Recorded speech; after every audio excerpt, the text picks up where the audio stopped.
Morning, Peter. Hey, good morning. Yeah, we were just chatting about YouTube and content, and your friend that does a lot of interviewing with climbers and has a lot of climbing gyms and is doing it quite well. I'm a big fan of YouTube content. Yeah, me too. I think it's, I don't know what it, I really don't know what it is I like more than I think it's more genuine in a way. A lot of people put out content that's not, overly Hollywood produced kind of thing. I agree, and I think that actually resonates better with people, that it's more genuine. And I think that you can see it in the stats. Like, you will see something that is Hollywood produced, maybe not get the same views and engagement as something that is a little more real and a little more authentic. I agree with that, and I think I don't mind. I'm a photographer too, and I sometimes on purpose don't want to use gimbals or things that make it ultra smooth, but it's having it just run and gun and a little shaky footage, and people instead talking about genuine issues and being curious about what makes people tick, and that stuff I feel for me is more engaging and gets people to get engaged too with whatever topic you're discussing, even if it's conservation or climate, or if it's just someone who happens to be good at woodworking or whatever it is. And you can learn so much there too. One of the things, although I will have to have a small complaint, I did try to find the new South Park episode last night on YouTube, and I couldn't find it. I think it's hard to find. A friend sent me some illegal link, I think, so I watched it. Oh, really? Yeah, and I think that's a perfect segue for your whatever you're trying to do here as a huge clickbait, Yeah, exactly. And South Park, Trump with micro penis, and the devil. I mean, how can you not get people to get excited? I know, and I do think that clickbait pisses people off, and it's in our economy, our attention economy, clickbait is almost necessary. Like, you need to name this video something that is, Grabs the attention.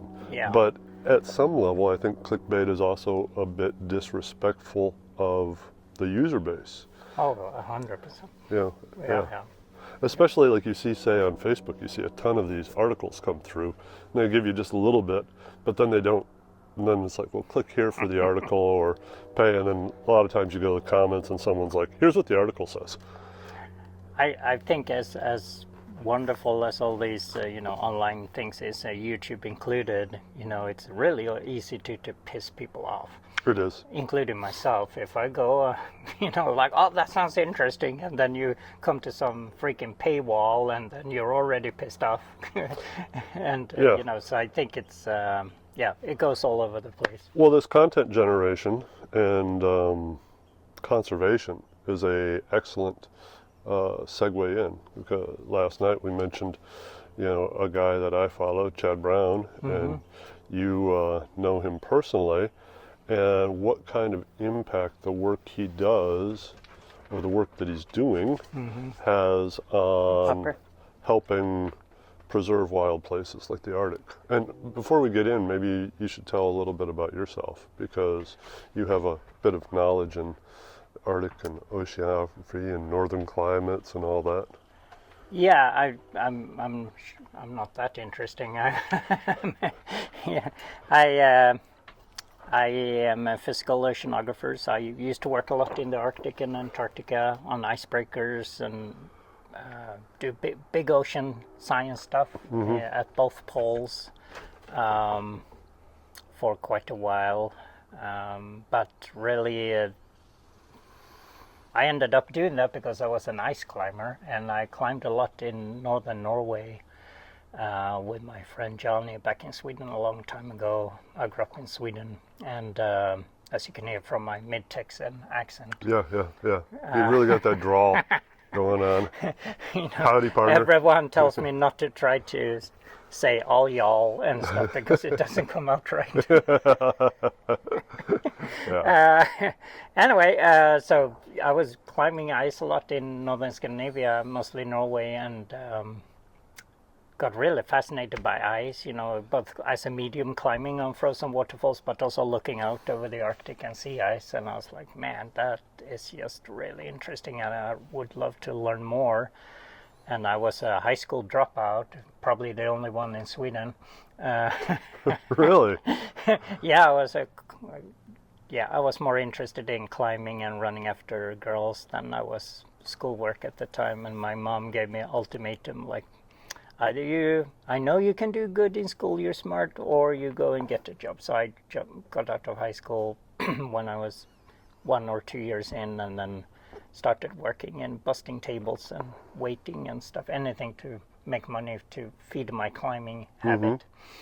But anyway, I was up in northern Norway, and I was like, I really want to really explore like the Arctic and ice and that, and walked up to an oceanography institution, a really old one in Sweden, where the famous oceanographer Ekman had been, and like really a long history of oceanography and exploration, and asked around. I found a professor sleeping on a couch, so I woke him up, and he said, oh yeah, there's this guy who does a lot of Arctic sea ice research on the Swedish icebreaker Odin. You should talk to him. So I did. He said, oh yeah, it would be great. And he asked what kind of college degree I had. I say I haven't finished high school yet. So he said, oh, you might want to do that. So I did high school for grown-ups 1 year, and then I was straight into physics maths at the Technical University, and then I did my PhD with him. I went to the North Pole several times. And, Really? And that's kind of how my science started up. And then did you eventually get tired of that, or did you just decide that it was time for a change? I did a lot of big projects in Arctic and Antarctic. I had a lot of graduate PhD students. I loved all of that, but eventually I came to the realization I was doing more and more nearshore work. I started way out in the ocean, on big science stuff, and got more and more interested in terrestrial ocean connections. And then by doing that, I got more interested in the people who actually live up here and who have lived up here for thousands of years, all the indigenous people up in the north, extremely resilient people. And at some point I came to realization, do I really need to write 40 more papers that only my peers read, and books and stuff, or should I go into conservation and try to do something more serious? Okay. But the planet in general. So I was a tenured professor, and I jumped off there, and I became the director for World Wildlife Fund's Global Arctic Program. Okay. And from there, it's been a pathway of doing more and more with people and less with sort of big science. Yep. Even though I was involved in the UN IPCC climate work and stuff like that. But it's really, and now we're sitting here in a little half-project cabin in Fairbanks, and yeah. That feels way more appropriate. It feels very authentic. Yeah, well, yeah. I don't think it gets more authentic than freezing your ass off in Fairbanks in winter. No, it probably doesn't. It doesn't. So you've been in a lot of the northern climate stuff and seen it from both sides. In your opinion, now that you've done the conservation, you've also done the sea ice and climate stuff, what is a bigger threat? Is it political threats, or is it climate threat, or what is the biggest threat to places like, say, above the Arctic Circle, essentially? Yeah, well, I think nowadays it's hard to separate the political and climate change kind of pathways to what's more. That's a hard question. It's a good question. It's a hard question to answer. Climate change is relentless, and it's speeding up as we sit here and chat with a cup of coffee. So that's hard to keep up with in any shape or form. And correct. I feel like we, the royal we, or the integrated we, are way too slow, both on political action and also in our, we need to do a complete system change in how we behave and act and how we live on this earth, and that's not happening. So we're behind the curve, and the curve is not a little linear curve. The curve is like a very exponential climate change growth curve that's accelerating up in the north, especially here and north of here. So that's a little doom and gloomish, but it's becoming harder for me to be super positive about how that we're not even keeping pace with climate change. We're constantly behind, and we're falling behind more and more.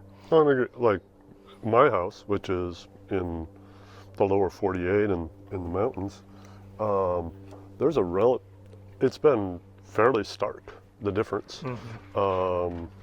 Since I moved in there about 20 years ago. I would say our growing season is a good 6 weeks longer in most years. Now, that seems fine for the gardening, but the forest near me was a beautiful forest when I moved in there without a whole lot of deadfall, and now it's mostly deadfall due to beetle kill and wind events.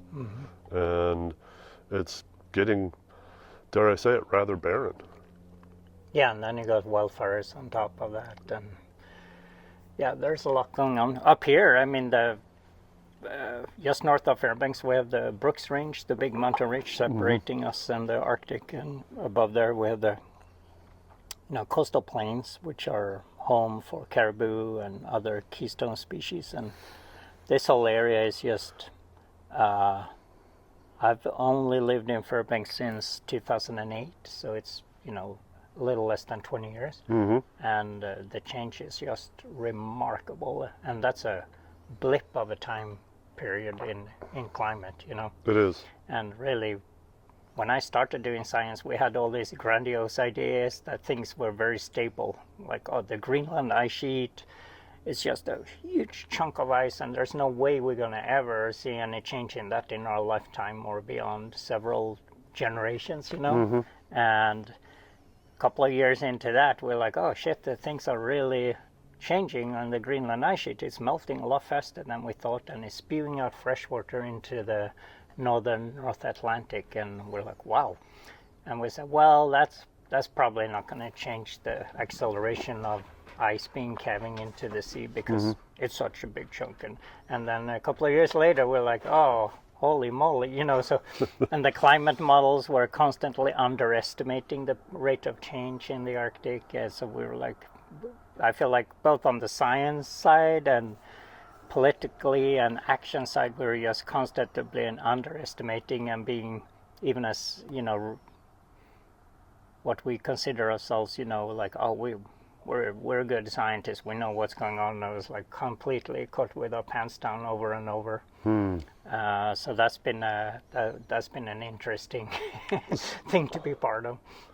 So what are some of the solutions? Because I mean, I've been involved in on a few different ways. I've had people take me, say, on an week-long Arctic trip, to try to expose me, to get me to really want to fight for the specialness.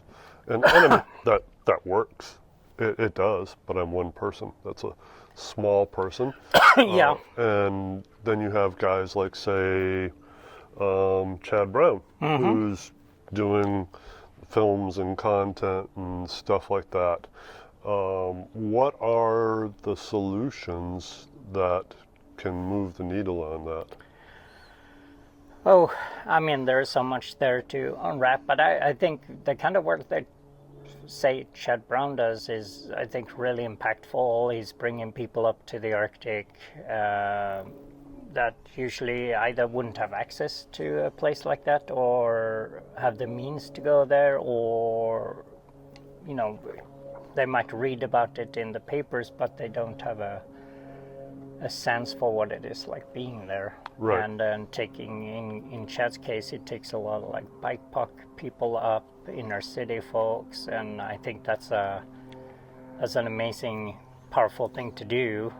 And yeah, it's just a few people each time, but I think if you do that over time and integrate it, it's not insignificant. We need like a 5,000 shad browns. Really? But I've been part of organizations, NGOs that take senators up.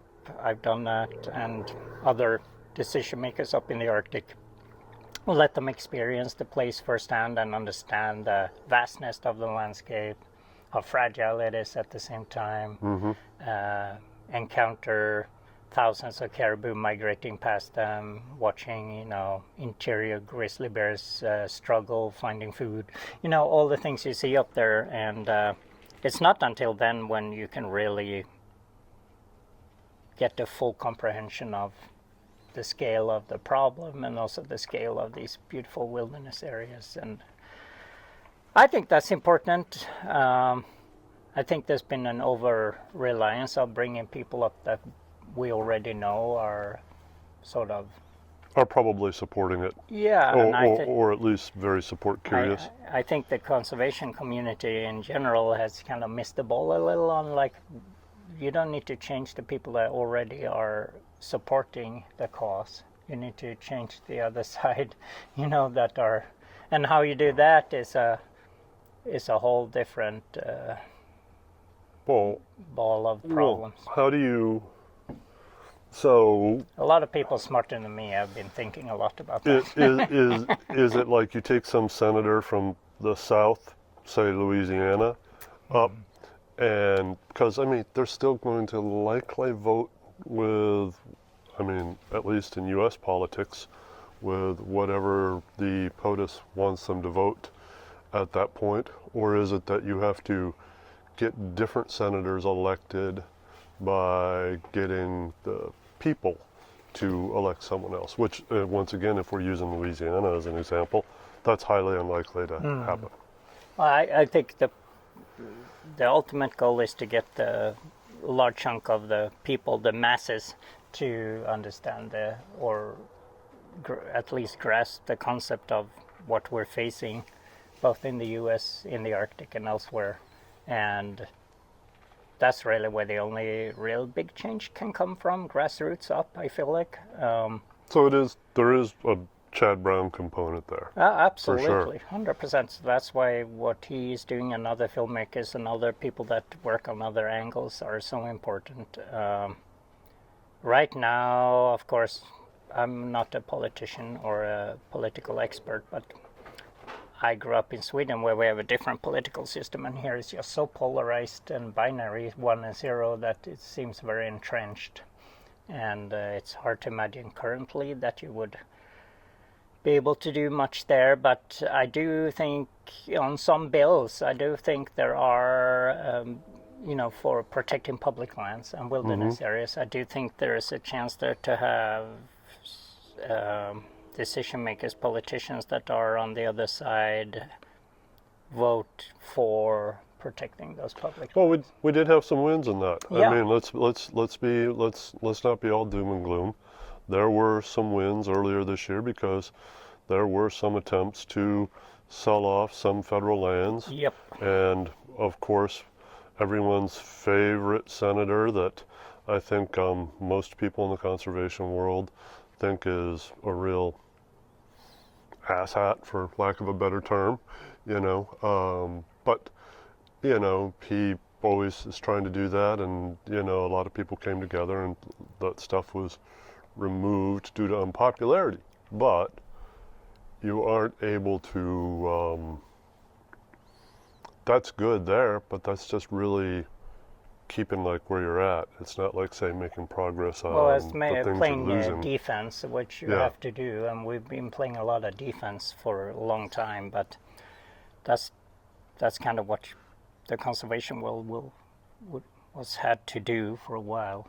I think up here the problem is we have these terrible feedback loops that are just getting unlocked. We have a lot of permafrost up here. And in that permafrost, we have greenhouse gases that have been locked in for thousands of years.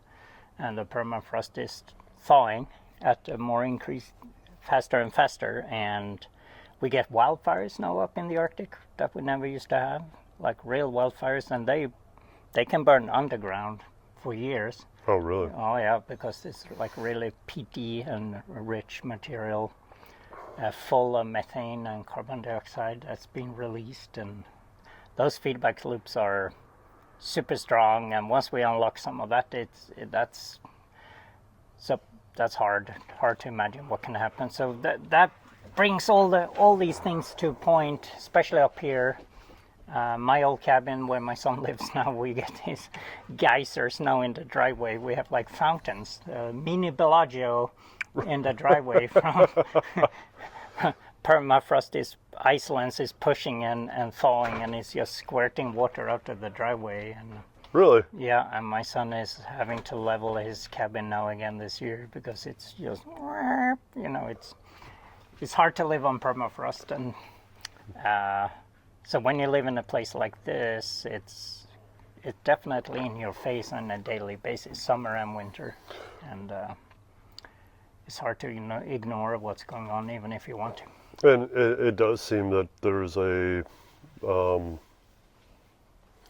positive feedback loop happening that is accelerating things. Like as it gets warmer, there's more, say, tree problems where I live, right? Which then is more of a problem on top of it, and accelerates and just goes faster and faster. And I know I had been to a public land national forest thing a few years ago where they were talking about the impacts of it, and it was going to impact, like, cutthroats wouldn't be in certain streams anymore, this just species. And I mean, Yeah. is there going to be, say, in the Arctic species, like, what will happen to, say, the caribou?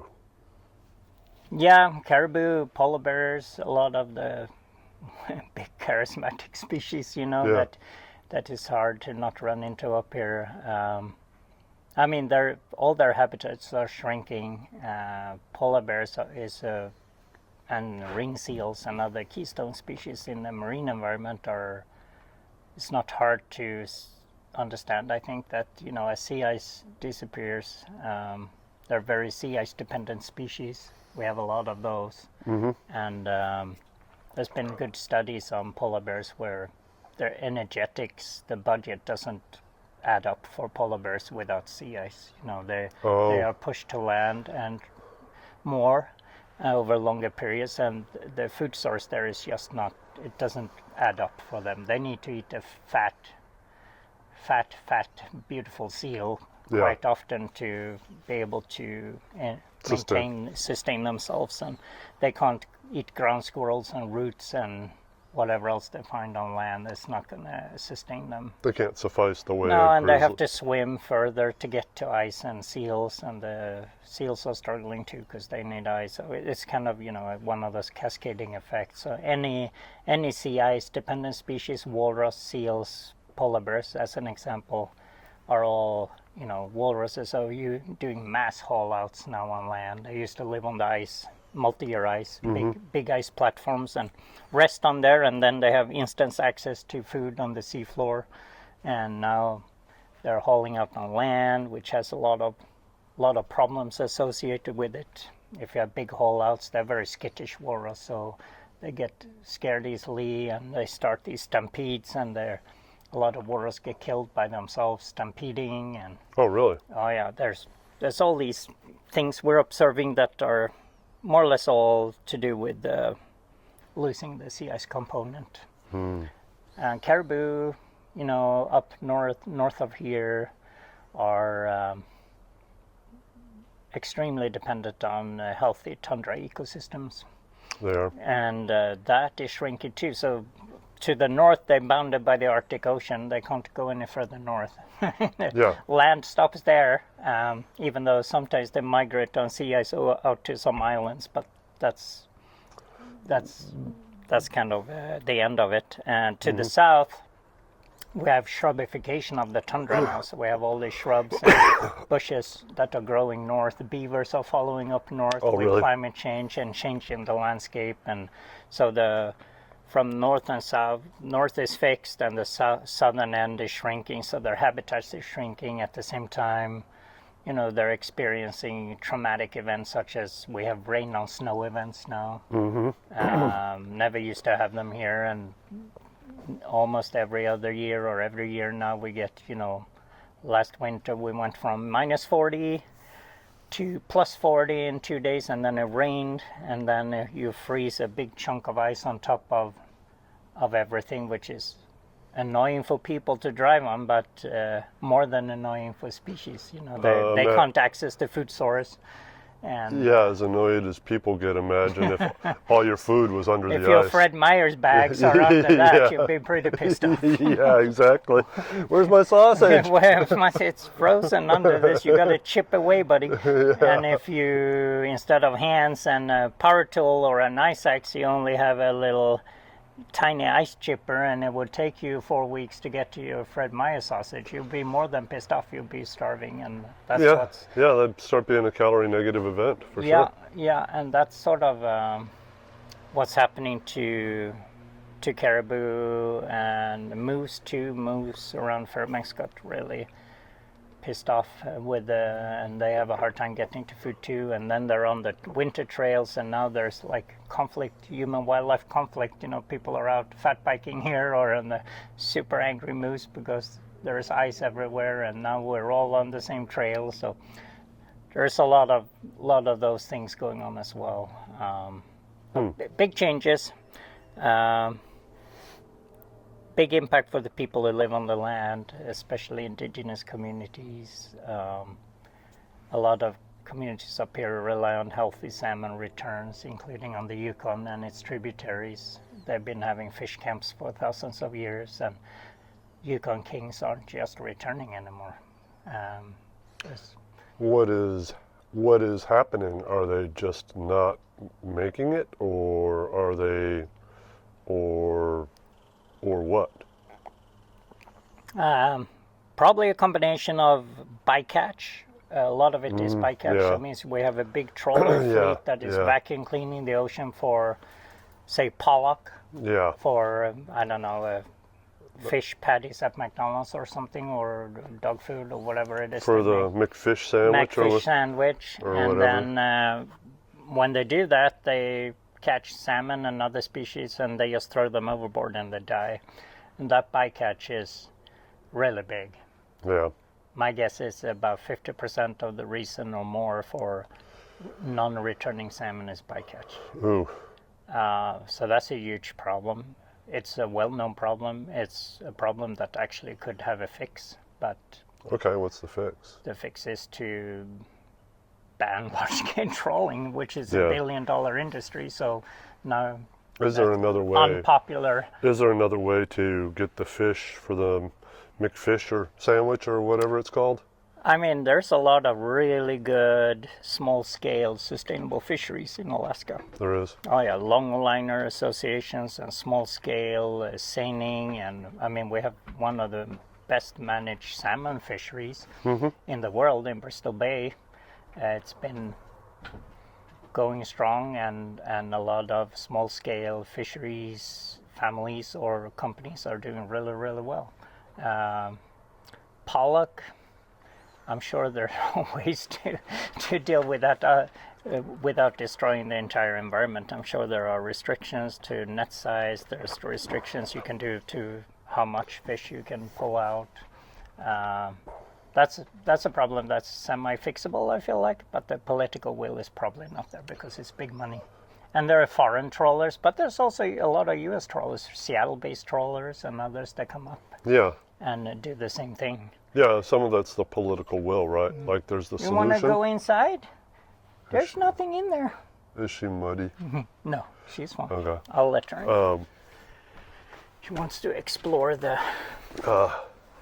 She wants to tell you if you have rodents in your house. Maybe she'll find a vole in there. I found one the other day in my cereal package.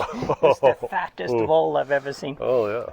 I was happy. So that bycatch is one, and then climate change effects on the marine ecosystem, food web, I mean, we've seen big bird die off north around the Bering Strait area, up by Nome.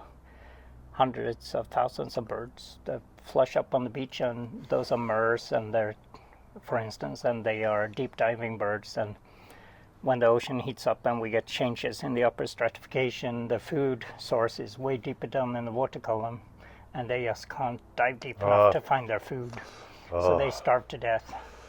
And we think, we being fishery scientists, that I'm not, but the scientific community think that there's a huge component to Yukon kings and other salmon species that where the food web is changing, and some of it is not good. And kings spend a lot of time, many years in the ocean too, so they're more vulnerable than some other salmon species that have a shorter life cycle in the ocean and come back sooner. Like a pink. Like a pink, yeah. So, all to say that if you have had a fish camp on the Yukon with your family for the last 1,000 years, and that's what you've been doing, suddenly a lot of those fish camps now are empty. And even, not only kings, but any kind of salmon, because a lot of the lesser quality salmon, as we call it, are used for, like feeding dog teams. And dog teams have been, sled dogs, and has been a means of transport up north. It's still a big cultural importance, spiritual component for a lot of people to be out with your dogs and moving. And now there's no food for the dogs, so it's all these things cascade well beyond just like, oh, it's uncomfortable driving to work because we have ice on the road. So I feed my dogs salmon occasionally, right? Usually like canned salmon. I mix it with something else because, I mean, if I had salmon to catch, and give her, yeah, sure. And I was feeding her kibble on the way up here, and gave her food one day, and I had 2 cans of salmon in my camper, and she looked up and took her nose and hit the can. I want that stuff. Yeah, and she hit the can of salmon with her snout. And I was like, okay, I get that message. I got it. So I started adding a little bit of it to her food, to mix it up a little. And it's a wonderful privilege to live in Alaska where you can dip net subsistence, dip net for salmon, and I do that every year. And I think this year the limit for a household is 35 maybe. And you can go, like I go to Shitna and the Copper River, and that's just amazing to have a resource where you can get big sockeye salmon. Yeah. And I smoke them and can them and fillet them, and it's just an amazing food source. Is it 35 is the limit in how many salmon? Yeah, I think well, it goes up and down every year, but I think this year maybe for a family quota is 35 or something around there. As a single person, you might be 20 or 25 or so. That's a lot of fish. Will last you a whole year. Yeah. And you share it with friends and family who are not able to dip net. Same with the moose hunting up here. You harvest a great moose, and that's too much food for a lot of people for you. So you share it with people or elders or people that aren't able to do that kind of thing. Well, and there's also some of the things in Alaska. You can also proxy hunt for someone who's older as well. I did that last year. Oh, you did? Yeah. It's just an awesome way to go, eating healthy food and sharing it with people. Well, and I think one of the things I have noticed, or I would say I've learned on this trip, is that a lot of these more remote communities don't necessarily have as much healthy food choices, I would say, available, because it's easier to transport, say, the highly processed 100%. than it is to get an avocado to a remote community. I mean, for Uktiakvik, or formerly Barrow up north, I was up there guiding a year ago with a big group from the East Coast, and you go into some of the remote villages, and it's the cost of living there is crazy in terms of food. If you don't harvest your own food and you have to go to the local store, a pint of milk was something like $13 or something. Wow. It's like unbelievable. Wow. Yeah, and fresh veggies are not always available, and I don't even want to think about what an avocado, if it was available, Right. would cost. So it's extremely expensive for villages to eat healthy, I feel like, and unless you live off the land, harvest caribou, moose, ocean fish, and other things from the ocean. So that's a really good way to go to, because I think last time I was at UAF, there was this study, I think it was caribou meat, and it had at least 2 times the amount of protein than store-bought meat per gram meat. Really? Yeah. Really? And I mean, when Well, you know how it is to eat Mm-hmm. wild meat. It's like you feel like you can really taste how healthy it is. Yeah, and it's there's just a different. I bought at this previous place I was at. They had these salmon chunks that they were just selling that were cheaper, that were like leftover bits, but they were from sockeye salmon. But they were great because I can just mix them up, and it was relatively cheap. So I filled my little freezer with that. It was like great. What do you see, Iris? She's it's something. She's a little frozen. Is it a squirrel again, or is it something bigger?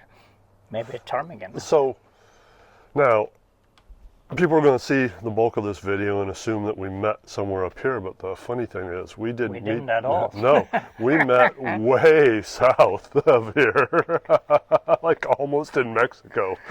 Yeah, that's funny. Yeah, that isn't that you're not as intimately familiar with that habitat, but that habitat is still undergoing quite a bit of change. I'm learning from climate as well. Yeah. Oh, crazy! I mean, the whole New Mexico is a good place to contrast New Mexico and the Arctic, or Alaska. Alaska and Arctic is super interesting to me. Oh yeah. There's so many like comparable things that they are both undergoing, dramatic change, but the way it's manifesting itself is obviously different at times, and sometimes it's very, very similar. And for me, as as a more cold weather climate person, I'm very cold adapted. For me to even run around in the Gila wilderness in New Mexico trying to not die of heat stroke is like a big accomplishment. And it's funny, I have some good friends down there that have shown me some of the remote parts of that wilderness, and now we're going to get a local train that goes basically through my cabin. It's going to be wild and crazy fun. Anyway, so it's been fun to go there and learn about the high desert. There's a surprising amount of similarities. Like New Mexico has a large indigenous culture as well. Some of the areas in New Mexico, like say on the northern Gila, are not much more developed than some of the more remote communities here in Alaska.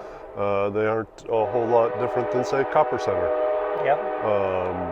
Which to people that are used to having their malls and their Kohl's and their 5 different restaurant chains, it's really quite a culture shock. Yeah, and this year was down in the Gila, and these wildfires were encroaching on Silver City. Huge fires in the Gila wilderness that were creeping close to town. And the air quality at times when the wind was blowing into town was pretty bad, and it immediately reminded me of Fairbanks in summer. Like, oh, it's that wildfire smell. And then I came up to Fairbanks, and we were surrounded by 4 fires here. And I was going with my son to go guiding in Katmai.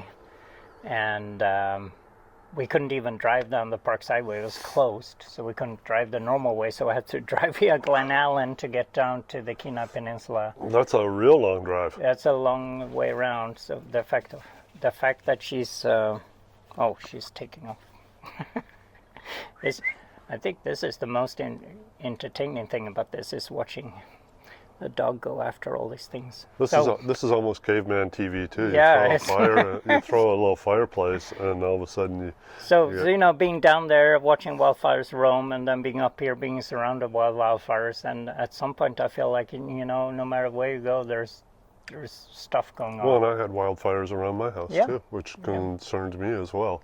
Have we had wildfires in Alaska? Yes. Have we had wildfires up in the Arctic? No.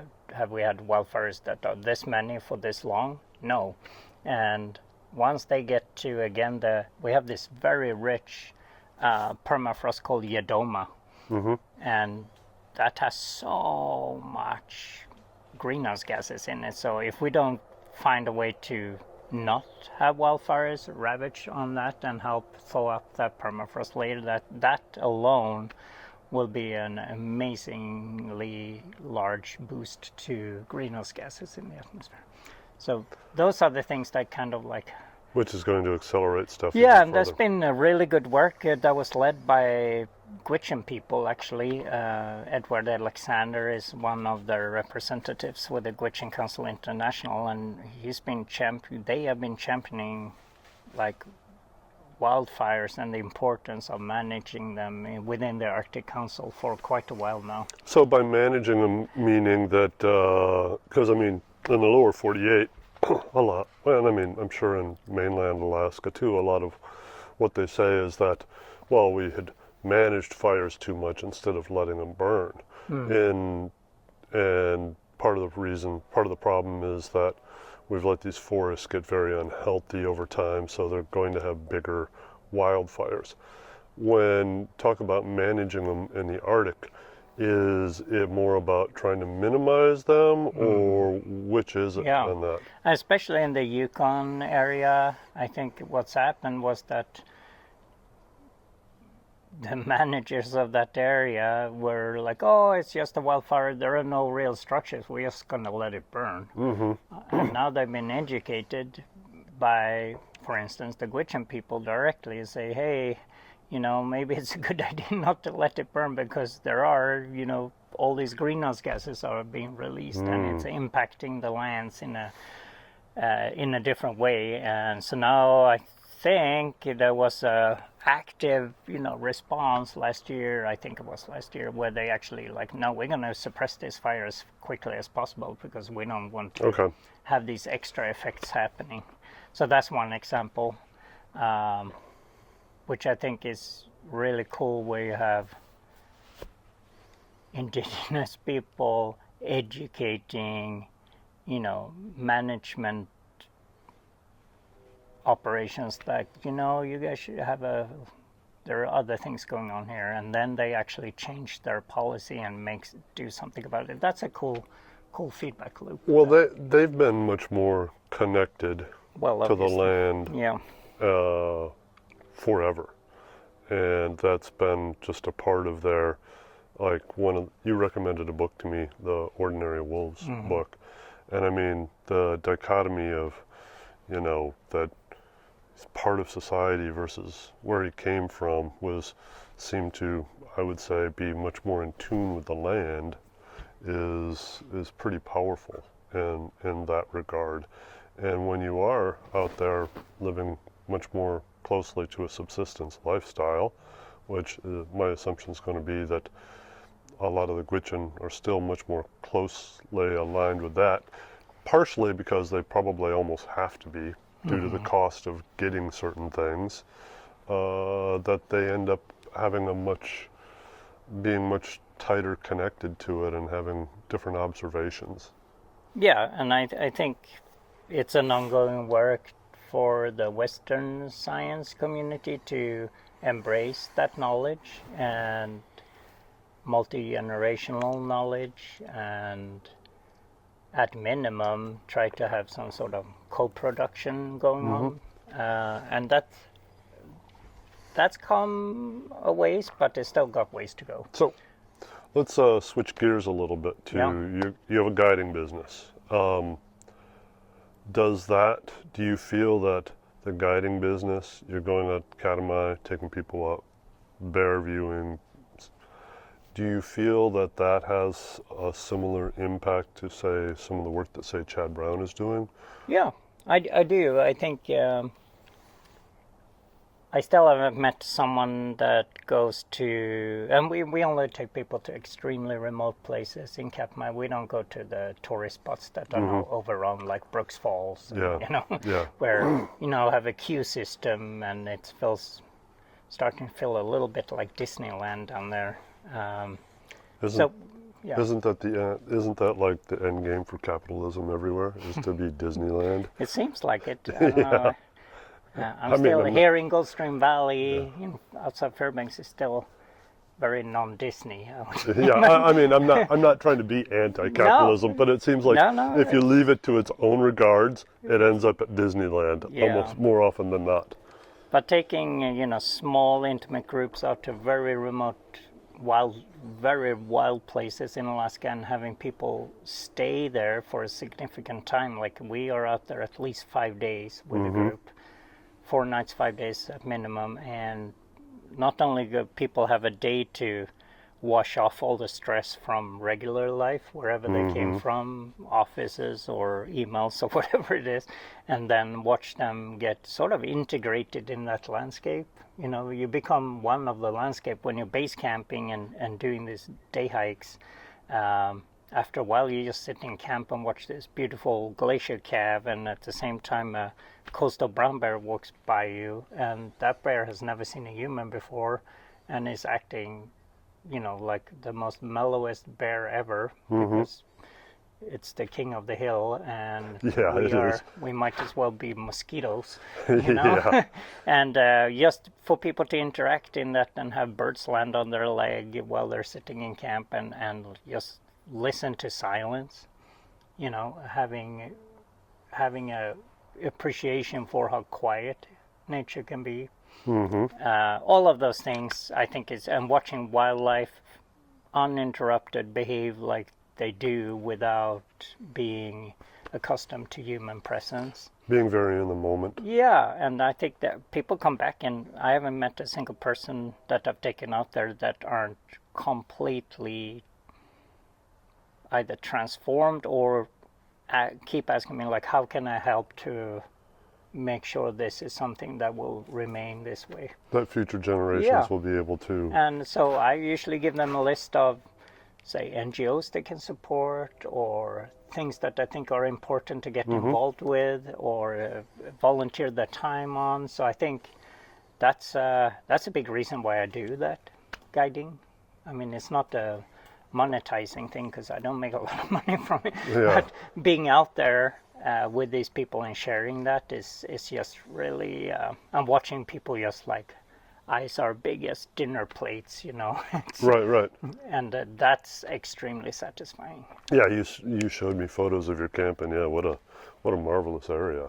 So, and there's tons of those in Alaska. Yeah. And you can always say, well, are you contributing to the problem by flying people into Alaska and going there? Yeah, but I feel the good outweigh the bad by far in this case. Well, I mean, we could make those arguments that driving up the Hall Road to the Brooks Range and putting in our air rafts or our alpaca pack rafts or whatever, I mean, the consumerism and the gas all does contribute a little bit to the problem, but at some point, that's the world we live in at that point, and it's really kind of the rules, and it's far more powerful for someone to experience it than it is to show them a photo and be like, yeah, this was so cool, and they can't get there from the photo. Maybe they can get there somewhat from really immersive films, but yeah, I thought a lot about that lately. I mean, I do a lot of photography, and it's interesting because you would think like immersive, like professionally produced, like photo or movies, say short films or whatever it is from, say, the Arctic National Wildlife Refuge would really get people to understand the place and fall in love with it and want to help protect it. And I think they do in some ways. My experience talking to a lot of people is like what I call visual advocacy, which is just still photography, has is almost more powerful in many ways, because people they take time to study a photography and like figure out what they're looking at and seeing. So I think it's a combination of those things are powerful, but I think the classic photography has kind of been underestimated in how powerful it is. And I take people out there and teach them how to do photography too, and now you're creating these like both like champions for wild places, but also people who go out and start doing the same thing, and it's a multiplying effect. True, that does have a bit of a multiplying effect on that. And that's always fun too, to see people get caught up in that. I guess what I'm getting at is, yeah, I mean, you can say a lot with really well done photos, but when you're there, you're missing that this animal has never seen a human before and doesn't really know how to react to you. You're missing that element of it. The biggest impact is to be there, and that's why bringing people out there is really important. Bringing like senators out there is really important. Bringing anyone out there is really important, and you just have to. I'm always conscious about the balance, because you don't want to turn it into Disneyland. And some of the places we go, again, like the coastal brumbies we were observing, they were almost guaranteed never seen humans before. They're not accustomed to people, and if I brought a bunch of people out there, now you're changing that. True. So there's some sort of bringing small amounts of people out. I don't like, now we're limited to 12 people a year, because I really don't want to. Oh, really? I really don't want to do that to that place, Yeah. At the same time, it's hard. It's a hard balance. Same time with wilderness areas, we have a lot of designated wilderness areas, and some people in conservation are like, oh, wilderness areas are like places where no one should go, and this should be an empty place, and I have a very big problem with that attitude, because one, there are people who live there for thousands of years who still live there. If you don't go there and experience the wilderness and quote use it in a recreational way, then it's very hard to measure the importance and speak about the importance of I would agree with that. I would agree. I think you have to experience and be a part of it, and it. Can you do it in a minimalistic impact way? Yes, and you absolutely should. And if you do that and behave responsibly, I think that's the way to go. Otherwise, we wouldn't sit here and be passionate about any of this. And I mean, we have to come to the conclusion that our existence means things are going to die and change and everything on it. It's just how much of it is necessary versus how much of it is a byproduct, and how well we can sustain it for future generations. And I mean, I can throw that back at you. I've used so much outdoor gear, in my lifetime as a climber and backcountry skier and pack crafter and all the crap we do because we love to. And I'll give you an example. For my guiding company, I bought a bunch of stuff from an outdoor company. I think it was C2 Summit. I don't know. I'm not going to call anyone out. But it was some company who sent me a bunch of stuff. And the amount of plastic crap that was left over when I got that stuff was amazing. I took photos of it because, there was every little micro thing had a box around it, and in that box was a plastic bag, and inside that plastic bag was some sort of bag that was holding the thing that I bought. And once I took out all that shit and just got the gear I needed, the amount of pile of shit that was left over was enormous. The packaging. Like, so much plastic, so much stuff. I'm like, do you really need to wrap like a climbing cam in plastic? No, you don't. Right. You know, Right. I also think that as users, there should be I don't want to say, I mean, there's the lightweight, ultralight movement, right?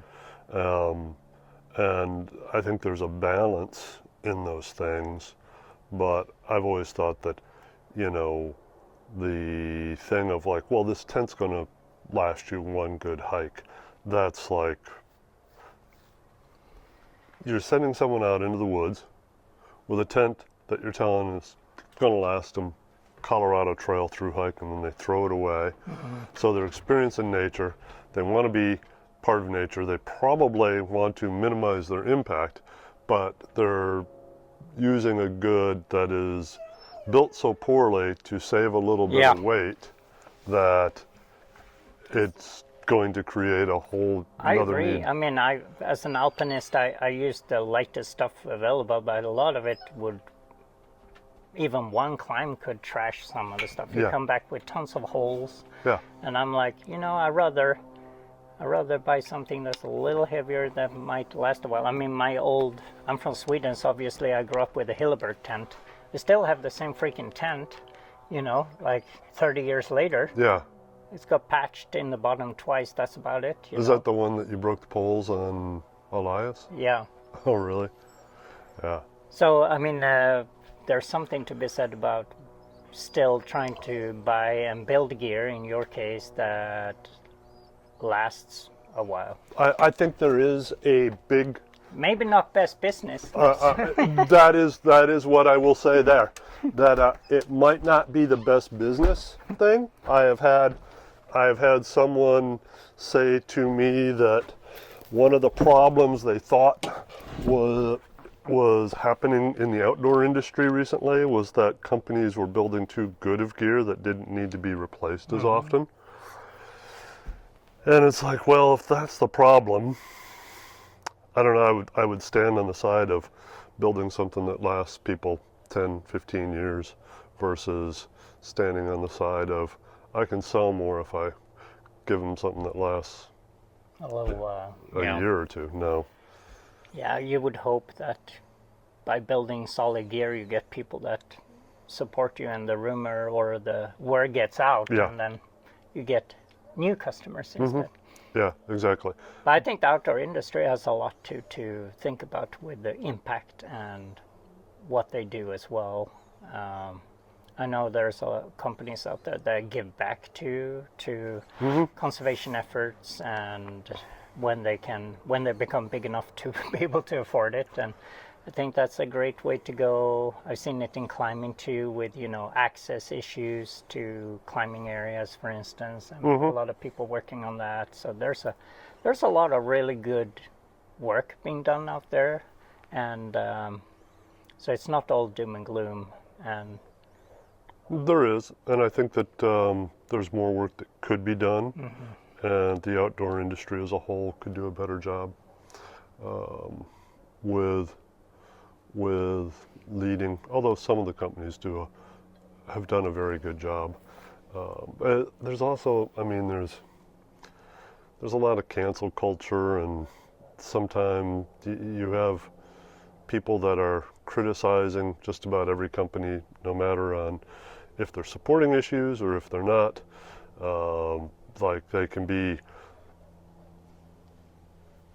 not supporting conservation, but then there's a group of people that say that we don't need people supporting conservation. We need to keep, you know, and it just there's a lot of alternative viewpoints. yeah, And we could go back to the internet, which makes them all possible. yeah, and it's funny, you know. I know we've been all over the map talking here, but the sort of maybe coming full circle is that I used to think that YouTube was a pain in the ass, you know, but now I'm actually a really big fan. I think there's good content out there, people that do really meaningful things. I learn a lot, you know, like hell, I have a vehicle. I had to figure out work on my vehicle. And sure, there's some dude in Minnesota who, some Bob's uncle in a garage somewhere, who shows you, in Yep. 3 minutes how to fix the alternator or whatever it is. And I was like, right on. Yep. You know? No, I'm a big fan of YouTube. I think there's a a lot of education. I think there's some very good, authentic content, and yeah, I think that's a good full circle place to end this. Yeah, Okay. that was good. Yeah. Thank you for your time. Yeah, thanks. Peter. Good chat. Yeah.